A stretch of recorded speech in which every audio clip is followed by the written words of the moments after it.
Hey, what's up, everybody? Então, tenho percebido que muitas pessoas têm uma dificuldade imensa de estruturar perguntas em inglês, de uma forma correta, é claro. E no vídeo de hoje a gente vai abordar isso de uma forma até que um pouco matemática, porém bem simples e direta.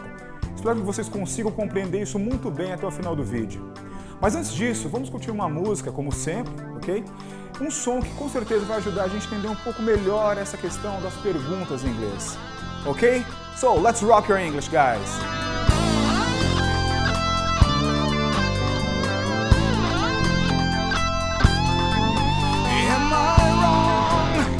For thinking out the box from where I stay?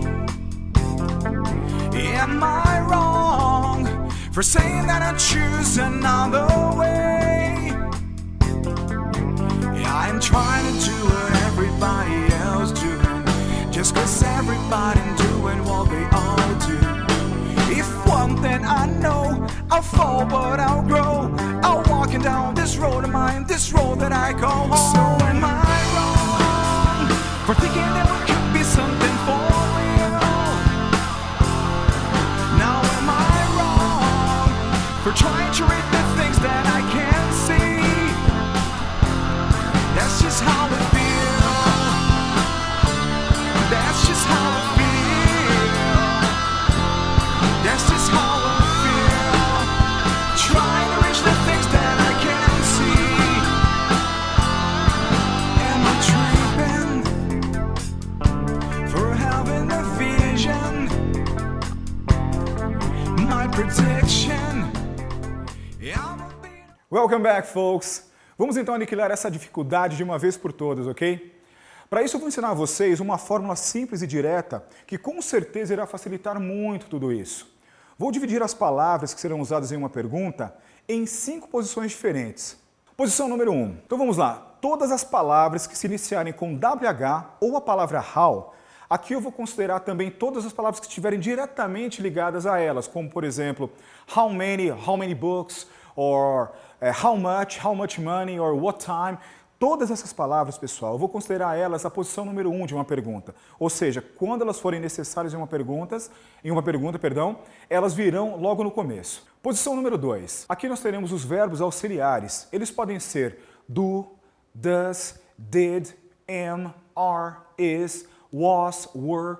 Também os verbos modais, que falaremos no próximo vídeo desse quadro, ok? E também have e had, que são usados no present perfect or past perfect. Posição número 3. Aqui teremos o sujeito. Aí o sujeito pode ser John, Mary, the dog, the computer, enfim. Qualquer palavra que esteja conjugando o verbo será o sujeito. Posição número 4. O verbo principal, ou seja, o verbo que está sendo conjugado pelo sujeito. Posição número 5, o complemento. Aqui, pessoal, eu não estou me referindo somente a uma palavra, mas sim a qualquer palavra que venha depois do verbo principal. Não me importa se venha 10 palavras depois do verbo principal. O resto eu vou considerar um complemento. Vamos então a alguns exemplos. O próprio título da música, Am I Wrong?, já é uma pergunta. Aqui o am é o verbo to be. Como disse antes, ele sempre virá antes do sujeito em uma pergunta. Ele é o cara. Se lembra do vídeo sobre verbo to be e o do? Se vocês ainda não assistiram, vão lá e assistam que vocês vão entender isso bem melhor. Continuando, o I é o sujeito e wrong, nesse caso, vai ser o complemento. Pois não é um verbo, a gente não conjuga wrong, que significa errado. Você não fala eu errado, tu errados. Nesse primeiro exemplo, podemos ver que não tivemos as posições 1 e 4. Porque não há necessidade de termos todas as posições em uma pergunta. Mas todas as perguntas terão a posição 2 e 3, ou seja, o auxiliar e o sujeito. É muito comum as pessoas esquecerem do auxiliar e perguntarem somente usando o sujeito. Por quê? Porque em português nós não temos auxiliar. Então a gente acaba só usando o sujeito e a gente transfere isso do português para o inglês.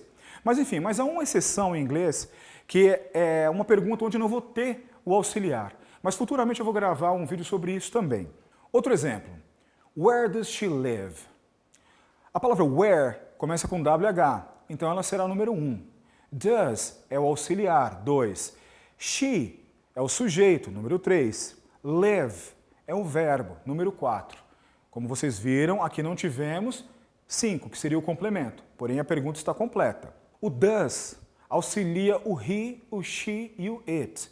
Por isso, eu reforço, assistam o vídeo sobre o verbo to be e o to do, que vocês vão entender melhor por que does e não do nessa pergunta. Outro exemplo. How much money do you have in your wallet? Aqui, how much money, tudo isso eu vou considerar número 1, certo? Que eu não vou poder separar, how much money. O do, como eu falei, é o auxiliar que está vindo antes do sujeito you, ou seja, do, número 2, you é o número 3. Have é o número 4, que é o verbo. Passou do verbo, pessoal, como eu falei, pode ser 10 palavras, eu não me importo. Eu vou considerar complemento. Então, nesse caso, in your wallet será o complemento. Como vocês viram, todas as perguntas tiveram 2 e 3, como eu já disse antes. E a ordem é sempre crescente, ou seja, a posição 3 nunca virá antes da posição 2 ou da posição número 1, e assim vai. É isso aí, galera. Espero que eu tenha ajudado vocês e sintam-se à vontade em sugerir novos temas com tópicos que vocês tenham dificuldades em entender. E com certeza a gente vai fazer vídeos aí para ajudá-los, enfim, a melhorar o inglês de vocês, ok? Por hoje é só, galera. Não se esqueçam de se inscrever no canal, dar um like aí no vídeo, isso vai ajudar bastante a gente. Compartilhem esse vídeo também, enfim, nas redes sociais como Facebook.